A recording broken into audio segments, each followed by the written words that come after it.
नमस्कार दर्शकों, मैं हूं ऐश्वर्या कपूर और आप देख रहे हैं मेरे साथ पूछता है भारत। शुरुआत ऐश्वर्या के एजेंडा से।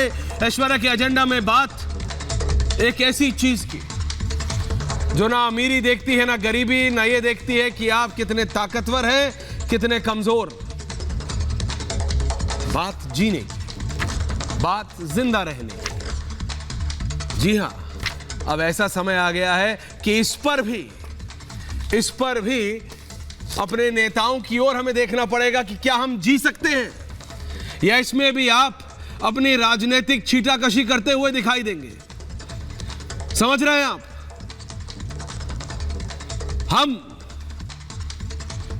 हमारे घर में रहने वाले बूढ़े मां बाप, आपके घर में रहने वाले बुजुर्ग, बच्चे अब सांस ले सकते हैं या नहीं, इसके लिए भी अब हमें इन राजनेताओं और इन सरकारों की ओर देखना पड़ रहा है। जिससे पूछो वो कहता है मैं तो कर रहा हूं, अगले की जिम्मेदारी है।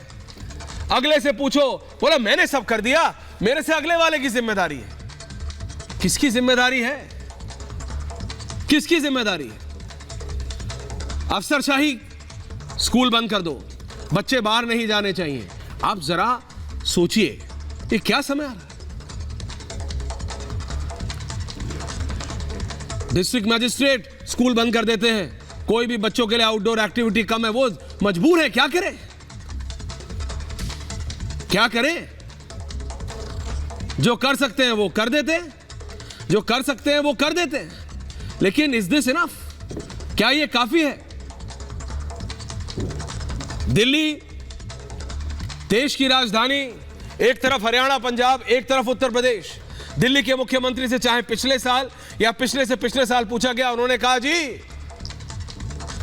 हरियाणा पंजाब से जलती है पराली, मेरे कंट्रोल में नहीं है। लेकिन अब तो पंजाब में आम आदमी पार्टी की सरकार है। भगवंत मान जी के साथ आज आपने बैठ के पत्रकार वार्ता की और आप एक बार फिर कह रहे हैं आपकी जिम्मेदारी। भाई केंद्र सरकार नहीं कर रही, पहले पंजाब, हरियाणा और उत्तर प्रदेश की सरकारें नहीं कर रही थी, अब पंजाब में आपकी सरकार है। तो वहां कल को अगर आप कहीं दूसरे राज्य में कहीं जीत गए तो बोलेंगे फिर सिर्फ और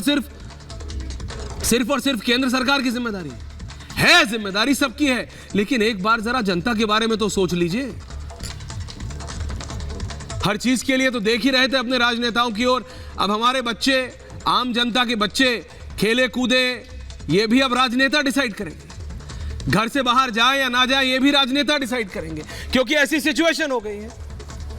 और ऐसा एक समा बांधा जा रहा है, ऐसा एक सिस्टम, एक ऐसी इमेज क्रिएट की जा रही है, धारणा कि देखिए ये सब हो रहा है सिर्फ और सिर्फ किसानों की वजह से। क्या सचमुच ये सिर्फ और सिर्फ किसानों की वजह से हो रहा है? एक जेन्युइन सवाल पूछ रहा हूं, क्या सिर्फ और सिर्फ ये किसानों की वजह से हो रहा है? मुझे याद है दिल्ली के मुख्यमंत्री ने कहा था जी एक ऐसा केमिकल बनाया है, खेतों में डालो, पराली डिकम्पोज हो जाती है, कोई दिक्कत नहीं है। हम तो दिल्ली में डाल रहे हैं, पंजाब और हरियाणा में नहीं डाल रहे। अब पंजाब में आपकी सरकार है, क्यों नहीं डाल रहे? या डाल रहे हैं तो बताइए, कोई जवाब नहीं। मेरे को याद है भगवंत मान जी ने कहा था सत्ता में आने के बाद, देखो जी ऐसी फैक्ट्री लग रही है, इतने क्विंटल टनो टन पराली चाहिए उसको, तो परेशान मत हो, पराली जलानी नहीं पड़ेगी। लेकिन हो क्या रहा है? तो मैं कह रहा हूं अल्टीमेटली आप और हम सांस ले पाए, ये भी अब नेताओं के लिए एक डिबेट का विषय बन गया है। आम आदमी पार्टी से पूछेंगे बीजेपी से पूछेंगे आम आदमी पार्टी, कांग्रेस ना 3 में ना 13 में, अकाली दल अब कहीं है नहीं। तो दिक्कत क्या है? मतलब प्रॉब्लम मेरे को ये है कि हम सांस ले सके, हम बाहर निकल सके, हमारे बुजुर्ग सुबह शाम टहलने निकल सके, हमारे बच्चे खेल सके, ये भी अब राजनेता डिसाइड करेंगे। और इसमें भी बीजेपी आप होगा, कैसे चलेगा?